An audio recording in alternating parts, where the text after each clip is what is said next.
عبداللہ بن مسعود رضی اللہ تعالی عنہ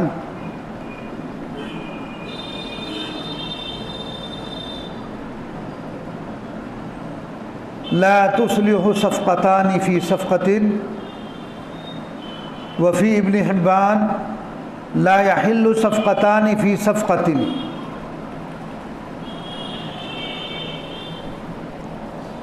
یہ میں نے ابھی آپ کے سامنے روایت کے دو ٹکڑے پڑھے ہیں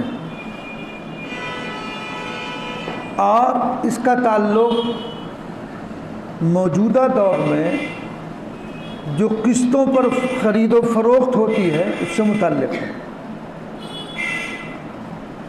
کہ ایک ہی وقت میں ایک ہی معاملے میں ایک ہی وقت کے اندر دو معاملے کرنا نبی کریم صلی اللہ علیہ وسلم نے اس سے منع فرمایا ہے۔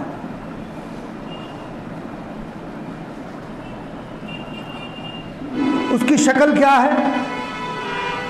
اس کی شکل یہ ہے، مثال سے سمجھا رہا ہوں کہ اگر آپ نے کسی شخص یہ کہا کہ یہ سامان اگر نقد لوگے تو 10 روپے کا ہے، ادھار لوگے تو 15 روپے کا ہے، اور 15 روپے کا بھی اگر ادھار لیتے ہو، اتنی قسطوں پر لیتے ہو 10 پر تو 15 کا ہے، 20 قسطوں پر لوگے تو 20 روپے کا ہے، 30 قسطوں پر لوگے تو 25 روپے کا ہے۔ تو اب ظاہر بات ہے نقد 10 روپے کا، ادھار 15 روپے کا، تو ایک ہی وقت دو معاملے ہو رہے ہیں۔ اگر آپ نے بوقت عقد بوقت معاملہ کوئی جانب متعین نہیں کی تو یہ جائز نہیں ہے۔ بوقت معاملہ اگر آپ نے کوئی جانب متعین نہیں کی کہ میں 15 روپے میں لیتا ہوں، نقد لیتا ہوں، ادھار لیتا ہوں، اتنے قسطوں میں لیتا ہوں، یہ کوئی طے نہیں کیا اور آپ سامان لے کے چلے گئے، یہ جائز نہیں۔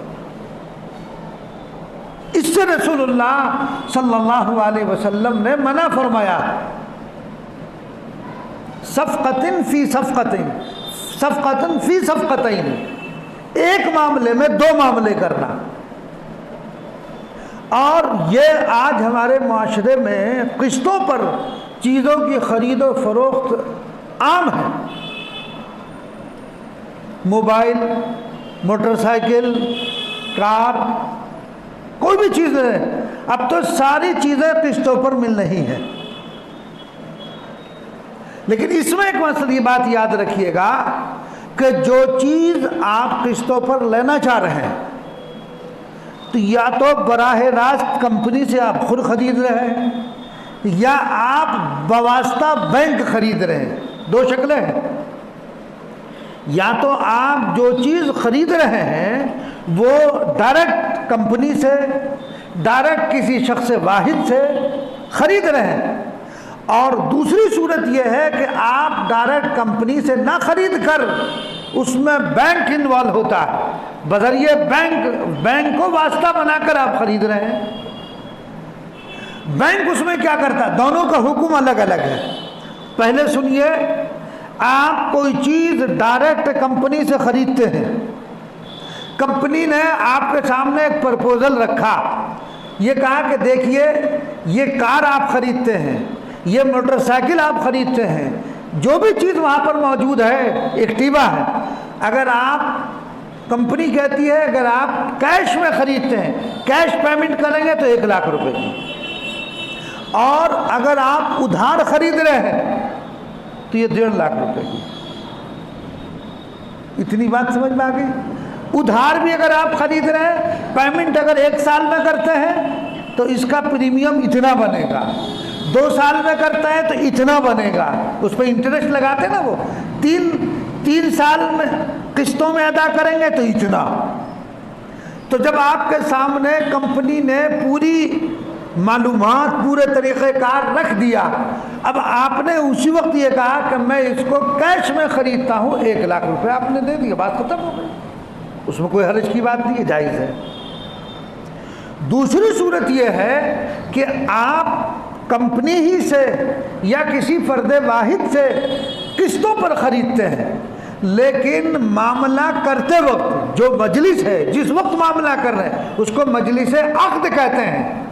تو جو آپ جس وقت معاملہ کر رہے ہیں خریداری کا، اسی وقت آپ نے متعین کر دیا کہ میں یہ سامان 15 قسطوں پر خرید رہا ہوں، 1.5 لاکھ روپے کا خرید رہا ہوں، یہ متعین کر دیا، معاملہ اس پر طے ہو گیا تو جائز ہے، تو جائز ہے.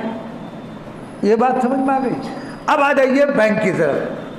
آپ اگر کوئی سامان بینک سے خریدتے ہیں تو بینک جو ہمارے ہندوستان میں جو صورت رائج ہے وہ کیا ہے؟ آپ گئے کمپنی والے کے پاس، آپ نے ایک گاڑی وہاں پسند کی، ٹھیک ہے، اس کے بعد آپ بینک میں جاتے ہیں، بینک والے کہتے ہیں آپ نے کون سا ماڈل پسند کیا ہے، وہ ماڈل آپ نے دکھایا، بتایا، پھر وہ اس کے اعتبار سے کیلکولیشن کرتے ہیں. وہاں وہ کار نقد تو ہے 1 لاکھ روپے کی ہے نا مثلا، اور بینک کہتا ہے کہ دیکھو آپ اگر ہمارے واسطے سے خریدنا چاہ رہے ہو تو یہ آپ کو 1.5 لاکھ کی ہے، ٹھیک ہے. اس میں کاغذ بھی جمع کراتے ہیں، یہ بھی بینک دیکھتا ہے کہ یہ آدمی کیسا ہے. خیر، تو بینک کیا کرتا ہے؟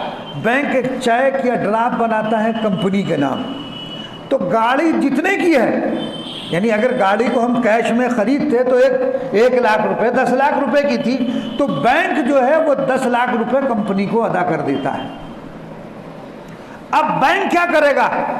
اب بینک خریدنے والے سے، خریدار سے وہ اس کی قسطیں باندھ دے گا، تو وہ اس پہ 11.5%، 12% جو بھی ان کا اصول ہوگا وہ اس کے اعتبار سے سود لگا کر وہ آپ سے پیسے وصول کرتا ہے. یہ ناجائز ہے، یہ ناجائز ہے. اس لیے کہ یہاں آپ گاڑی بینک سے نہیں خرید رہے ہیں، بینک نے روپیہ دیا، اس روپے پر بینک آپ سے انٹرسٹ لے رہا ہے، آپ بینک کو پیسہ دے رہے ہیں، گاڑی بینک نہیں دے رہا، گاڑی تو کمپنی سے آ رہی ہے. تو یہ صورت ناجائز ہے. ہاں، اس میں جواز کی شکل اس وقت ہو سکتی ہے کہ اس کار کو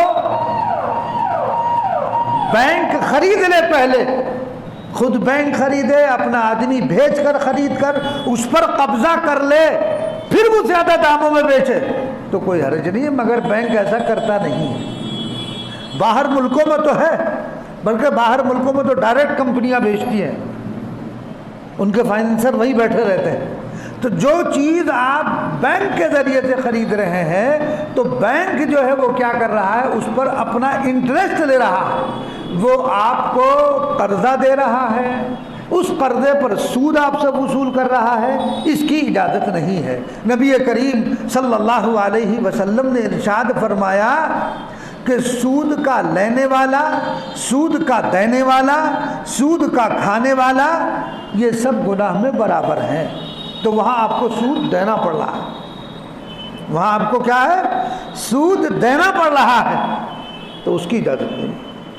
ہمارا نوجوان طبقہ آج کل ایسے کر رہا ہے کہ موبائل بھی قسطوں پر خرید کے لا رہے ہیں، انورٹر، بیٹری یہ بھی قسطوں پر آپ مل رہا ہے، آپ کو سولر لگوانا ہے وہ بھی قسطوں پر لگوا، یعنی ہر چیز قسطوں پر لگوائی جا رہی ہے. تو اس میں مسئلہ وہی ہے جو میں نے آپ کو تفصیل کے ساتھ بتایا. دونوں معاملے ایک وقت نہیں. اگر آپ نے اس لیتے وقت مجلس میں ایک شق متعین کر دی تو جب آپ نے اس کو متعین کر دیا تو متعین کرنے کی صورت میں تو وہ جواز ہے اس کا. اور اگر آپ نے کوئی فیصلہ نہیں کیا، اس نے کہا بھائی ادھار اتنے کا، نقد اتنے کا، موبائل لے کر آپ گھر چلے گئے، کل آئے اس کو کیش پیمنٹ کر رہے ہیں، جائز نہیں. اب معاملہ کرو، اب کیا کرو؟ معاملہ کرو. تو اگر آپ اس طرح معاملہ کر رہے ہیں جو تفصیل میں نے بتائی، کمپنی سے ڈائریکٹ، تو اس کے جواز کی شکل ہے، بینک سے آپ کر رہے ہیں تو اس کے وہ جائز نہیں ہے جو صورتیں میں نے بتائی۔ اب ایک صورت ہوتی ہے اس میں دلالی کی، ہے نا۔ دلال کیا کرتا ہے؟ دلال کا کام ہوتا ہے اپنے کسی دوسرے کے سامان کو بکوانے کا۔ جیسے آپ نے عام طور پر دیکھا ہوگا کہ آج لوگ زمینیں بکواتے ہیں اور اس پر اپنا پرسنٹیج طے کر لیتے ہیں۔ کبھی میں زمین تمہاری بکواؤں گا، محنت کر رہا ہوں، 5% لوں گا، 2% لوں گا، وہ طے کر لیتا ہے۔ تو اگر کوئی شخص زمین کو بکوا رہا ہے، کسی کو خریدوا رہا ہے، دونوں طرف سے اگر وہ طے کر لیتا ہے کہ میں آپ سے 5% لوں گا، 2% لوں گا، لیکن اس میں جھوٹ نہ ہو، دھوکہ دہی نہ ہو، تو جائز ہے۔ یک طرفہ بھی جائز ہے، دونوں طرف سے بھی جائز ہے، لیکن شرط یہی ہے جھوٹ اور دھوکہ نہ ہو، اور طے کر لے معاملے کو کہ میں اتنے لوں گا۔ یہ تو جواز کی شکل ہے۔ ایک کام اور کرتا ہے دلال، وہ کہتا ہے یہ زمین کتنے کی ہے؟ اس نے کہا جی یہ 1 کروڑ روپے کی زمین ہے۔ ٹھیک ہے، آگے گیا، کوئی معاملہ اس نے طے نہیں کیا، آگے گیا بھائی فلاں زمین ہے، خریدو گے؟ کہا جی خریدوں گا۔ تو یہ تو 1 کروڑ روپے اس نے کہا، اس نے آگے 1.5 کروڑ کی بیچ دی، ٹھیک ہے، اسے 1 کروڑ دے دیے، 50 لاکھ اپنے پاس رکھ لیے، یہ جائز ہے؟ یہ جائز نہیں ہے۔ ہاں اس کے جواز کی شکل یہ کہ اس زمین کو آپ خرید لو، اس زمین کو پہلے آپ خرید لو۔ جیسے عام طور پر جو کالونیاں کاٹنے والے ہوتے ہیں وہ کیا کرتے ہیں، اس زمین کا معاملہ اصل مالک سے کر لیا، اس کو تھوڑے پیسے دے دیے، اب وہ پلاٹ کٹتے جا رہے ہیں، پیسے آتے جا رہے ہیں، وہ دیتے جا رہے ہیں، اپنا منافع رکھتے جا رہے ہیں۔ یہ جو پلاٹ والے کرتے ہیں، اسی طرح اگر آپ نے اس زمین کو خرید لیا کہ 1 کروڑ میں ہمارا سودا ڈن ہو گیا، 10-20 لاکھ روپے، 10-50 ہزار روپے اس کو دے دیا کہ ہمارا معاملہ ہو گیا، اور وقت بھی اس سے آپ نے طے کر لیا کہ 1 سال میں ہم بینامہ کرا لیں گے، ٹھیک۔ اب آپ نے اس کو آگے بیچا، چاہے آپ اس کو 1 کروڑ 2 کروڑ میں بیچے، 2.5 کروڑ میں بیچے، 3 کروڑ میں، جتنے میں چاہے بیچے، وہ نفع آپ کے لیے جائز ہے، اس لیے کہ آپ اس سے معاملہ خریداری کا کر چکے ہیں۔ اور پہلی صورت کیا تھی؟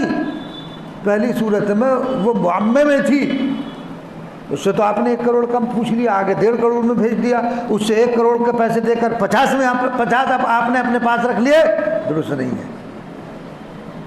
سمجھ گئے بھائی بات؟ ہاں ایسے ہی یہ جو ڈاکٹر لوگ ہوتے ہیں نا، انہوں نے سلپ لکھی کہ صاحب الٹرا ساؤنڈ کرا، فلاں جگہ الٹرا ساؤنڈ کرا کے لاؤ، فلاں جگہ خون کی جانچ کرا کے لاؤ، اس پر انہیں 10% 20% ملتا ہے، وہ ڈاکٹروں کے لیے بھی جائز نہیں۔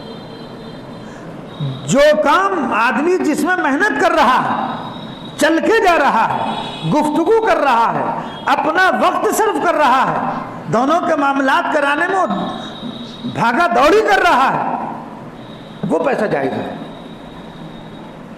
جو دلال ہوتا ہے وہ کیا کرتا ہے، کبھی بائع کے پاس، بیچنے والے کے پاس جاتا ہے، کبھی مشتری کے پاس جاتا ہے، اس کی ذہن سازی کرتا ہے، اس کو فوائد بتاتا ہے، کبھی اس سے کہتا ہے بھائی آپ کو پیسے بہت بڑھیا مل، وہ کوشش کرتا ہے نا، تو اس کوشش کے پیسے ہیں وہ جو اپنا وقت لگا رہا ہے، وہ جو اپنا وقت صرف کر رہا ہے، بھاگا دوڑی کر رہا ہے، تو وہ اس کے پیسے لے رہا ہے، اس کی اجازت ہے۔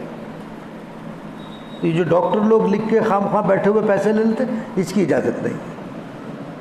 ہاں اگر کوئی جاتا ہے چل کر وہاں پہنچا کر کے آ رہا ہے، وہ بار بار جا رہا ہے، وہ کچھ اس میں کچھ محنت کر رہا ہے، چل پھر رہا ہے، تو پھر اجازت ہوگی، اور جب وہ کچھ کر ہی نہیں رہا، قلم چلایا بھیج دیا، اور وہ اس کے پاس پرسنٹیج آ رہا، وہ جائز نہیں ہے، اس کی اجازت نہیں، کیونکہ وہ پرسنٹیج بھی تو گاہک سے نکالنا، وہ اپنی جیب سے دے گا، وہ جو ایکسرا کرنے والا ہے جو بھی ہے وہ تمام کے تمام کیا کر رہا ہے، وہ اسی سے نکالتا ہے۔ تو بہرحال تو رسول اللہ صلی اللہ علیہ وسلم نے بیک وقت ایک ہی معاملے کے اندر 2 معاملہ کرنے کی اجازت نہیں دی ہے۔ آپ کسی سے مکان خرید رہے ہیں، کبھی لو اتنے پیسے لے لو، اور جب باقی پیسے میں دے دوں گا تو مجھے بینامہ کر دینا، فی الحال میں تمہارے یہاں کرائے پر رہوں گا، نہیں، جب تم نے معاملہ کر لیا تو کرایہ داری کا معاملہ کیسے کر سکتے ہیں؟ آپ تو خریدار ہیں، آپ نے اس مکان کو خریدا ہے اور پھر اس سے جو ہے کرایہ داری کا معاملہ کیا، نہ اس کے لیے جائز ہے نہ ان کے لیے رہنا جائز ہے۔ ہاں اگر اس کے ہاں کوئی کرایہ دار رہ رہا ہے پہلے سے یا وہ کرایہ دار رکھتا ہے، چونکہ اس سے تو معاملہ ادھر یہ طے ہے کہ جب تک آپ پورے پیسے نہیں دو گے میں جگہ اپنی قبضے میں نہیں دوں گا۔ اگر کوئی کرایہ دار بھی ہے اس سے خالی کرانے کی ذمہ داری میری ہے تو پھر تو ٹھیک ہے بھئی، وہ اس کا کرایہ دار ہے، وہ خالی کرا کے دے گا۔ ابھی آپ کے معاملے کی تکمیل یہ بائع کو، بیچنے والے کو یہ اتھارٹی ہے، یہ اختیار حاصل ہے، جب تک خریدار اس کو پوری قیمت نہ دے دے وہ چیز اس کی ملکیت میں نہیں دے سکتا، یہ اس کو اختیار ہے۔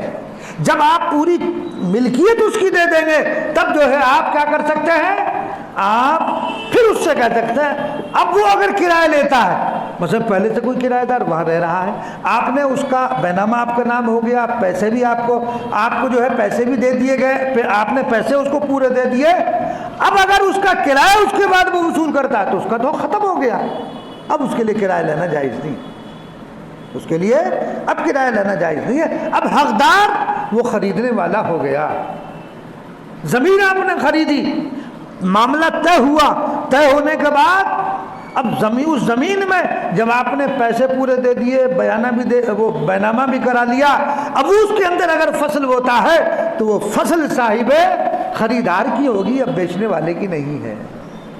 معاملے کے بعد اگر وہ ایسا کر رہا تو اس کے لیے جائز نہیں ہے۔ اب اس سے جو نفع ہوگا وہ ہوگا خریدار کا، اس کے لیے اس کو رکھنا، اس میں سے نفع کماتے رہنا اس کی اجازت نہیں۔ جیسے بہت سے لوگ کیا کرتے ہیں، دکان کرائے پر لے لی ہے نا، مالک سے لی 10,000 روپے، آگے 25,000 روپے چڑھا دی،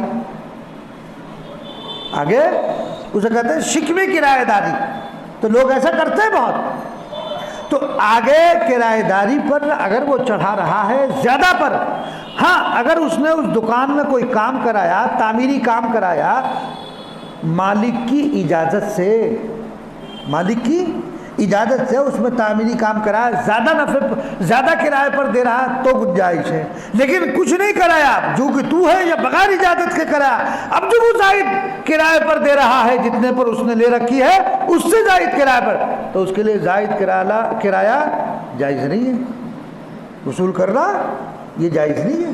لیکن عام طور پہ چل رہا تھا، مدرسہ ہو، مسجد ہو، سب جگہ چل رہا ہے۔ یہ جو آپ نے دیکھا ہوگا، اگر کوئی کرایہ دار جاتا ہے تو کرایہ کی رسید لکھی جاتی ہے، تو مالک مکان کیا کرتا ہے، اس رسید بدلنے کے کہ بھائی 25% مجھے بھی دو، وہ تو کہیں کے لے رہا، وہ کس چیز کے پیسے، وہ ناجائز ہے، لیکن لے رہے سب، مدرسہ ہو مسجد ہو سب لے رہے، کھا رہے سب۔ حلال و حرام کی تمیز جب اٹھ جائے گی تو پھر اللہ کی طرف سے مدد کیسے آئے گی، یہ تو بتا دو۔ جب ہمارے پیٹ میں لقمہ حرام جائے گا دعائیں کیسے قبول ہو سکتی ہیں، عبادات میں وہ تاثیر کہاں سے پیدا ہوگی، طبیعتوں میں یکسوئی، اللہ کی معرفت کیسے حاصل ہو سکتی ہے جب پیٹ میں لقمہ حرام جا رہا۔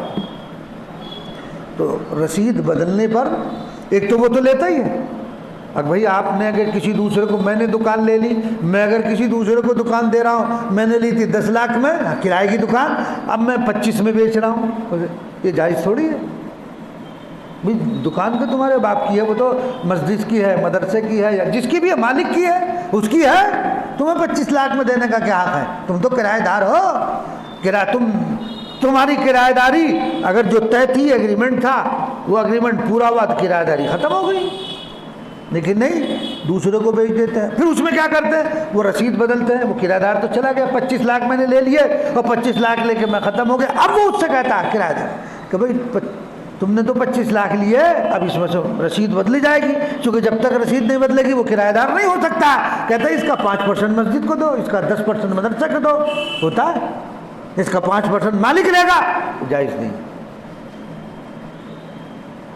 اسی لیے تو روحانیت ختم ہو گئی، اب کہاں تلاش کر رہے روحانیت کو، آپ کو حیرت ہوگی، میں نے ایک مدرسے والے کو دیکھا، وہ سود کا چندہ کر رہا تھا، سود کا، کیا کہے سود بھی ہو تو دے دو۔ میں نے اپنی آنکھوں سے خود دیکھا، پھر ڈانٹا اس کو، میں کہ تمہیں شرم نہیں آتی؟ یہ سود کسے کھلاؤ گے؟ بچوں کو، پیٹ میں جائے گا، کیا اثرات ہوں گے؟ وہ بچے جو قرآن پڑھ رہے ہیں، جو حدیث پڑھیں گے، ان کو ہی سود کھلاؤ۔ تو حال یہ ہو گیا۔ اللہ تعالیٰ حفاظت فرمائے، اسی لیے وہ نورانیت، وہ برکتیں ختم۔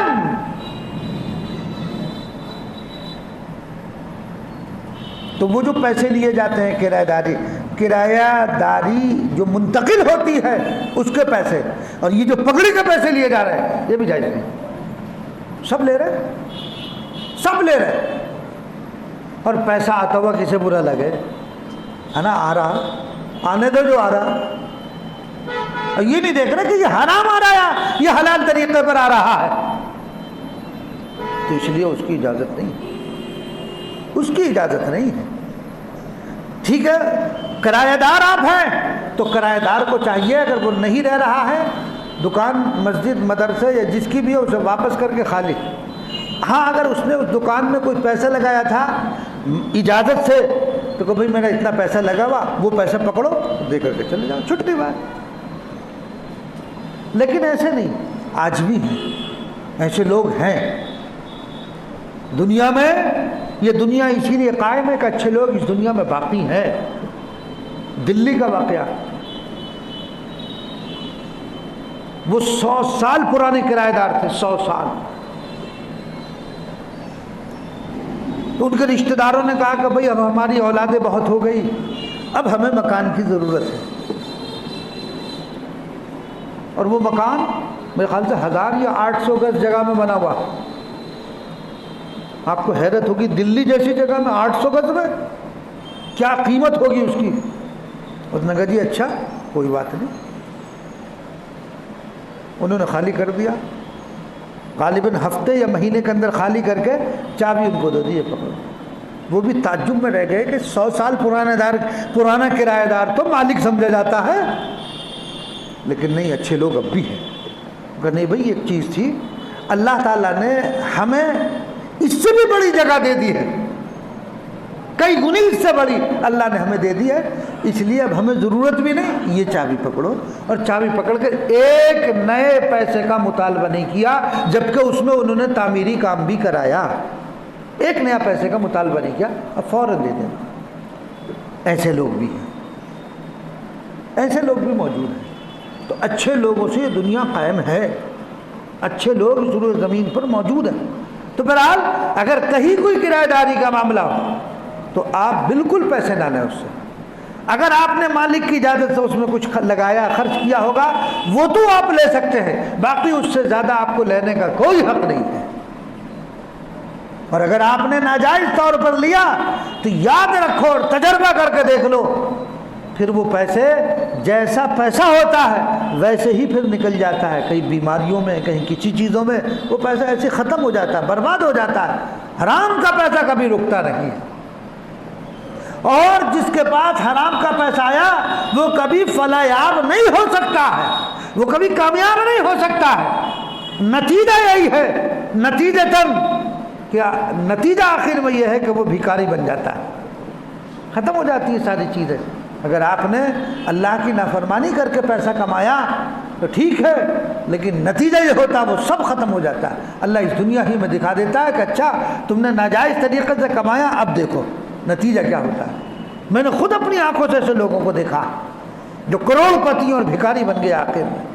اللہ تعالیٰ ہم سب کی حفاظت فرمائے۔ بہرحال آج جو مسئلہ بیان کیا گیا ہے تو نبی کریم صلی اللہ علیہ وسلم نے بیک وقت ایک ہی معاملے میں 2 معاملے کے کرنے کو منع فرمایا، اور 2 معاملے کیسے اس کو میں نے آپ کو مثال سے سمجھا دیا ہے۔ تو لہذا اگر کسی کو گاڑی خریدنی ہے اور واقعتاً ضرورت ہو تو آدمی نقد میں خریدے، کیش میں خریدے، ضرورت بھی تو دیکھے ہے کہ نہیں ہے، ضرورت ہے یا نہیں ہے، شوق ہے بس ایک۔ اور بالخصوص ہمارا نوجوان طبقہ کو کہ موٹر سائیکل نئی سے لے لائیں گے، لائے، بیچ دی، کچھ پیسے جمع کیے، بھائی انہیں کیا، انہیں تو پیسے مل رہے۔ شوقیہ اپنے شوق کو پورا کرنے کے لیے ناجائز کام کا ارتکاب کر رہا، یہ نہیں دیکھ رہا ہے میرے اس شوق میں اللہ کی نافرمانی ہو رہی ہے، ادھر اس کی نظر نہیں جا رہی ہے، بس شوق پورا ہو جانا چاہیے، اللہ کی نافرمانی ہو یا کچھ بھی ہو اس کی پرواہ نہیں ہے۔ اس لیے دوستو ایسا مت کرو۔ اگر واقعتاً آپ کو ضرورت ہے، گاڑی کی ضرورت واقعتاً ہے، کیش آپ کے پاس موجود ہے، نقد میں آپ لینا چاہتے ہیں، لیکن کچھ حالات، کچھ معاملات حکومتی ایسے ہیں کہ آدمی پھر اس سے اس کا حساب مانگا جا سکتا ہے، مختلف ایسی شکلیں ہیں جس میں آدمی ٹیکس کے معاملے میں پھنس سکتا ہے، تو پھر وہ آدمی کیا کرے؟ مفتی کے پاس جائے، پوری صورتحال بتائے کہ یہ صورتحال ہے، اب آپ اس صورت میں بتائیں میرے لیے جائز ہے کہ نہیں ہے خریدنا گاڑی؟ میں نقد میں خرید سکتا ہوں لیکن انکم ٹیکس کا مسئلہ آ جاتا ہے، تو وہ جب اس کو ارادہ ہو خریدنے کا اور واقعتاً ضرورت ہے تو مفتی کے سامنے جا کر کے پوری صورتحال رکھے، اور پوری صورتحال رکھنے کے بعد پھر وہ مفتی اس پورے حالات کا جائزہ لے کر پھر وہ بتائے گا کہ تمہارے لیے گاڑی کا خریدنا جائز ہے یا ناجائز ہے۔ اور عام طور پر ہوتا بھی یہ ہے کہ اگر کوئی چیز مشروط، مطلب مفتی بتاتا ہے کہ دیکھو ان شرطوں کے ساتھ جائز ہے، تو ہم لوگ کیا کرتے ہیں؟ شرطیں اڑا دیتے ہیں، جواز لے اڑتے ہیں۔ مفتی کہتا ہے بھائی دیکھو ان شرطوں کے ساتھ جائز ہے، اگر یہ شرائط پائی جائیں تو ٹھیک ہے، اور اگر یہ شرطیں نہ ہوں تو صحیح نہیں ہے۔ تو یہ کیا کرتا ہے؟ وہ شرطیں ہٹا دے گا کہ مفتی نے تو فتویٰ دے رکھا جائز ہے۔ ابے جائز کن حالات میں دیا ہے، کن شرائط کے ساتھ دیا ہے، وہ شرطیں ساری حذف کر دیتا ہے آدمی۔ تو ایسا نہیں کرنا چاہیے، سمجھ گئے؟ آپ کو کسی نے پیسے دیے کہ بھئی ہمیں بازار سے سودا لا دیو، یہ سامان لا دو، ٹھیک ہے، آپ دکاندار ہیں، آپ نے ان سے پیسے لیے، وہ سامان لے کر کے آئے، وہ سامان آپ کو 10 روپے کا ملتا ہے، عام قیمت 11 روپے ہے، تو اب آپ کیا کرتے ہیں؟ اس سے 11 روپے میں دیتے ہیں، 11 روپے کاٹ لیا، 1 روپے نفع اپنا رکھ کر اور اس کو دیکھ رہے ہیں، نہیں، یہ درست نہیں ہے۔ جب آپ نے اس کو پیسہ دے دیا، آپ نے اس سے کہا میں لا کر دے دوں گا، تو آپ اس کے وکیل بن گئے۔ جب آپ وکیل بن گئے تو وکیل نفع نہیں لے سکتا۔ بس جیسے میں کہوں گا بھئی یہ چیز مجھے لا دو، آپ لینے چلے گئے، تو آپ اس پہ نفع لیں گے؟ آپ سوچو خود، تو آپ اس سے نفع لیں گے؟ میں نے آپ کو کسی چیز، کسی سامان کے خریدنے کا وکیل بنا دیا، وکیل کے لیے ربح جائز نہیں ہے، فائدہ اٹھانا اس کے لیے جائز نہیں ہے۔ دکاندار کرتے ہیں نا کہ ٹھہرو، وہ دوسری جگہ سے لایا، کہا بھائی کتنے کا؟ کہ اتنے کا، ابھی جو میں نے بتایا کہ اتنے کا، اگر لا گئے اسے دوسرے گاہک کو اس سے زیادہ کا بیچ دیا، اپنا نفع رکھ لیا، اس کو اتنے پیسے دیا ہے، یہ کیسے صحیح ہوگا؟ ابھی میں نے بتایا یا تو اس سے معاملہ کرو، پہلے معاملہ کر کر خرید لو، پھر اس پر نفع لو، یا پھر اس سے یہ کہو دیکھو میرے پاس گاہک آیا ہوا، یہ سامان میں تمہارا بکوا رہا ہوں، ٹھیک ہے 10% لوں گا، 5% لوں گا۔ انہوں نے کہا ٹھیک ہے، آپ نے اس کو کہ جتنے کا بھی بکے گا اس پر 5% لوں گا، آپ نے جو ہے وہ سامان آگے 150 کا 200 کا جتنے کا بھی تھا بیچ دیا، اب آپ اس پر 10% 5% جو طے ہوا وہ لے سکتے ہیں۔ وہاں سے سامان اٹھا کے لائے، اسے بیچ دیا، 1000 دے دیے، 500 جیب میں رکھ لیے، یہ جائز نہیں۔ یہ جو دکاندار کرتے ہیں نا عام طور پر ایسے ہی تو کرتے ہیں، اپنے ہاں کوئی سامان نہیں ہے، دوسرے کہاں سے اٹھا کے لائیں گے، اسے بیچ دیں گے، نفع رکھ لیں گے خود۔ بھائی پہلے اس سے تو معاملہ طے کرو کہ جی چلتا ہے تو پورے بازار میں۔ ارے بھائی اگر بازار میں چلن شریعت کے خلاف ہو جائے تو وہ جائز تھوڑی ہو جائے گا۔ اگر بازار میں چلن، اب سود ہے تو سود عام ہو گیا، تو اب کہے کہ صاحب سود کا چلن ہو گیا تو جائز ہو جائے گا، تو سود جائز ہو جائے گا کیا؟ تو کسی چیز کے چلن سے، کسی چیز کے بازار میں عام ہو جانے سے وہ چیز اگر ناجائز ہے تو جائز کیسے ہو جائے گی؟ اس کو تو ناجائز کہا جائے گا۔ یہ بازار میں عام طور سے ہوتا ہے ہر جگہ، چاہے وہ کپڑے کا بازار ہو، کیسے کوئی سے بھی بازار ہو، جو سامان اپنے یہاں جائے گا دوڑ کے جائے گا دکان کو، وہاں سے لائے گا، چونکہ ریٹ اس کو معلوم رہتا ہے کہ یہ اتنے کا، آگے 12 روپے کا بیچتے، 10 اسے دے دیے، 2 جیب میں رکھ لیے۔ ہوتا نہیں ہوتا ایسا؟ اس کی اجازت نہیں ہے۔ اس سے یہ طے کر کے آؤ، بھائی گاہک آیا ہوا جلدی سے بتاؤ یہ سامان ہے جتنے کا بھی بکے گا 5% لوں گا، انہوں نے کہا جی ٹھیک ہے، آپ نے لا کر بیچ دیا، جتنے کا بھی بیچا آپ نے، اس کی قیمت 100 روپے تھی، آپ نے 150 میں بیچ دیا، تو آپ اتنا ہی پیسہ لیں گے جو طے ہوا، جو پرسنٹ طے ہوا، جو آپ کا پرسنٹیج طے ہوا وہی آپ لے سکتے ہیں، اس سے زیادہ نہیں لے سکتے۔ لیکن ان چیزوں کو ہم سمجھتے نہیں کچھ بھی۔ اب ایک عام مسئلہ ہے، گیہوں لیے دکان پہ جائیں گے، چکی پہ گئے ہے نا، آٹا لے لیا، وہ کہتا ہے جی اس کی پسائی 50 روپے پسائی کے بھی دے کر آ گئے، اس میں شبہ ربا ہے، فقہا نے منع لکھا ہے، یہ صحیح نہیں، شبہ ربا کی وجہ سے سود کا شبہ ہے۔ آپ نے گیہوں کو آٹے سے بدلا تو جنس تو ایک ہی ہے نا، وہ برابر سرابر ہونا چاہیے نا، اور ادھر کیا ہوا، پیسے بھی آپ دے رہے ہیں، ہاں اس کی ایک شکل ہے۔ گیہوں چکی والے سے کہو یہ گیہوں 20 روپے کا میں نے آپ کو بیچ دیے، انہوں نے کہا ٹھیک ہے، اب مجھے ان 20 روپے کا آٹا دے دو، اس میں کیا جا رہا ہے بھئی، اس میں کیا جا رہا ہے، تھوڑی سی صورت بدل دو، جائے گا کیا؟